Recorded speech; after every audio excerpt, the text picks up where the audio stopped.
नमो नमो हरि गुरु नमो, नमो नमो सब संत, जन दरिया बंदन करे, नमो नमो भगवंत। दरिया कहते हैं पहला नमन गुरु को, और गुरु को हरि कहते हैं। नमो नमो हरि गुरु नमो, यह दोनों अर्थों में सही है। पहला अर्थ कि गुरु भगवान है, और दूसरा अर्थ कि भगवान ही गुरु है। गुरु से जो बोल जाता है वह वही है जिसे तुम खोजने चले हो। वह तुम्हारे भीतर भी बैठा है, उतना ही जितना गुरु के भीतर, लेकिन तुम्हें अभी बोध नहीं, तुम्हें अभी उसकी पहचान नहीं। गुरु के दर्पण में अपनी छवि को देखकर पहचान हो जाएगी। गुरु तुमसे वही कहता है जो तुम्हारे भीतर बैठा हरि भी तुमसे कहना चाहता है, मगर तुम सुनते नहीं। भीतर की नहीं सुनते तो शायद बाहर की सुन लो। बाहर की तुम्हारी आदत है, तुम्हारे कान बाहर की सुनने से परिचित है, तुम्हारी आंखें बाहर को देखने में निष्णात है। भीतर तो क्या देखोगे? भीतर तो आंख कैसे मोड़ें ये कला ही नहीं आती, और भीतर तो कैसे सुनोगे?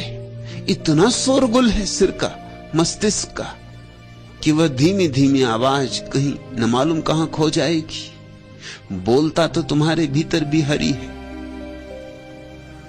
लेकिन पहले तुम्हें बाहर के हरि को सुनना पड़े, थोड़ी पहचान होने लगे, थोड़ा संग साथ होने लगे, थोड़ा रस उभरने लगे,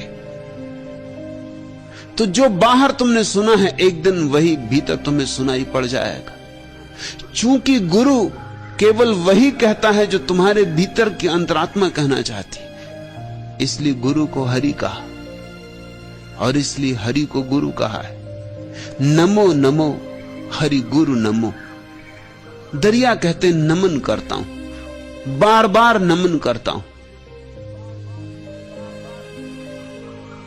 नमन का अर्थ इतना ही नहीं होता कि किसी के चरणों में सिर झुका देना। नमन का अर्थ होता है किसी के चरणों में अपने को चढ़ा देना।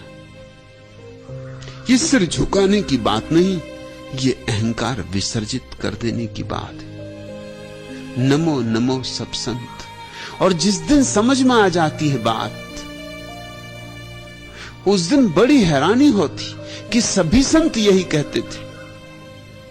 कितने भेदभाव माने थे, कितने विवाद थे, कितने वितंडा, कितने शास्त्रार्थ।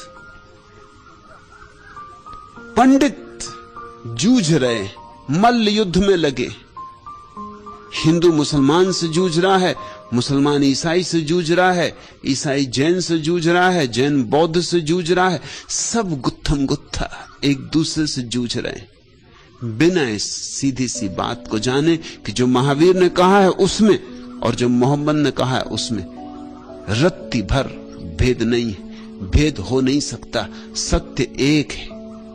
उस सत्य को जान लेने वाले को ही हम संत कहते हैं। जो सत्य से एक हो गया उसी को संत कहते हैं। तो जिस दिन तुम्हें समझ में आ जाएगी बात, तो तुम बाहर के गुरु में भगवान को देख सकोगे, भीतर के भगवान में गुरु को देख सकोगे, और सारे संतों में बेशर्त फिर ये भेद ना करोगे कौन अपना कौन पराया। सारे संतों में भी उसी एक अनुगूंज को सुन सकोगे। कितनी ही हो वीणाएं, संगीत एक है, और कितने ही हो दीप, प्रकाश एक है, और कितने ही हो फूल, सौंदर्य एक है।